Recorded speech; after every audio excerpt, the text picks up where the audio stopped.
C.Clement presents Let's Pray for the Culture. These thoughts and concerns are about are real-life situations, real-life issues that I witnessed with my own eyes and ears and wish to share so that you can see we are all going through something. This is my opportunity to speak my mind and share some good, some bad, and nevertheless, life is real, and it's a blessing to be living to witness what this land and culture we share has bestowed upon us. My views are not to judge or criticize, but to make all who listen simply think. You pray for me, and I'll pray for you, and together, let's pray for the culture. Growing up, I didn't drink alcohol, smoke, or take any drugs or do anything illegal. Thank God that I have never been to jail or had any real problems with people or the judicial system in any manner. But one summer night, at my 18th birthday, I made the mistake of my life. It nearly took my life. I had never been to a club before, and against my mother's wishes, I went with my cousin and some neighborhood friends, and I will never forget it. That experience changed my life.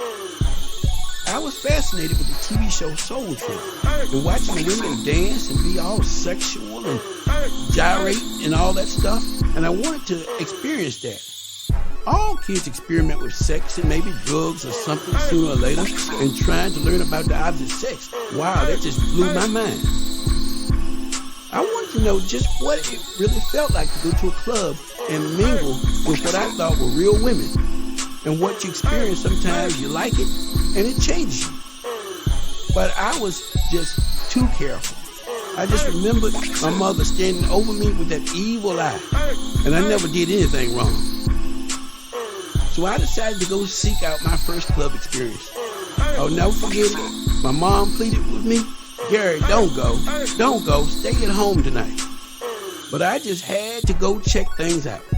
So my cousin and a couple of other guys who were much older than I was drove across the state line to a club they called a hole in the wall, and the party was on. Oh boy, I was so excited and didn't know exactly what to expect or what danger I was in. There were 4 of us, and what I didn't know was that I was the only one who didn't drink alcohol or do any kind of drugs. The other 3 guys used this time in the club to get smashed and dance and drink and just had a ball. And I sit there on a stool watching them as they danced around, and I was grinning and smiling, but I never touched the dance floor one time. Just sit there with the Sprite and nurse that Sprite all night. When it was time to leave, I didn't notice that the guys were a little bit inebriated and, should you say, smashed. But we went to the car, got in the car, and started home. The driver was tore up and refused to allow me to drive. My second senses kicked in, and I sit back in my seat with my eyes wide open for the 30-mile ride home, praying the entire way home. The driver was driving like 10 miles an hour, swerving every inch of the highway. My eyes were big as $2 silver. To the left of me was my cousin who was knocked out.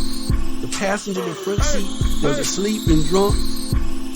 Myself and the driver were literally arguing back and forth about me driving. Every time I asked him, he said no. This was before cell phones became popular, because I would have simply called the police very quickly. Again, this was the first time I had ever been to a club, and that night I talked to God as if he was in the car with us. I was so scared I didn't know what to do. The driver got slower and slower. The closer we got to the state line, he was still swerving back and forth in a 2-lane highway, passing other cars and transferred trucks to his left, and making no sense talking to me at all. I just knew this was my last ride ever. I told God, did you get me home, you would never have to worry about me dealing with any kind of drugs or drinking any kind of alcohol. And because of this situation, I have never done any of that, not ever. This situation truly taught me the power of prayer. We finally got home. I fell to the ground with content. All I could do was praise God. It was maybe 3 a.m. and I took my key out of my pocket to open the door, and I said, "Lord, thank you. I would never, ever do that again." My mom woke up, walking to the door, shaking her head like she was just saying, "I told you so. You should have stayed at home." As I walked through the door, I told my mom, I apologize. You was right. I would never do that again. Everybody was drunk and high. And it's by nothing but the grace of God I'm home and out of harm's way. So please forgive me. I definitely learned my lesson that night, because being disobedient can really put you in a bad situation. Mama always knows best. Just like many of our kids today, I thought I was grown, had all the answers, and was making all the right decisions. But this situation taught me that if our parents care about us, they try to steer us in the right direction because they see the things that we can't see. Many of today's kids and adults alike are dead and gone right now for something similar or the same thing. And they refuse to listen and refuse to understand. We don't live in this world by ourselves, and our actions affect others. You can't be hard-headed and expect to get to the top or make decisions that can hurt you and it not affect others. When we are disobedient, there are consequences to our actions.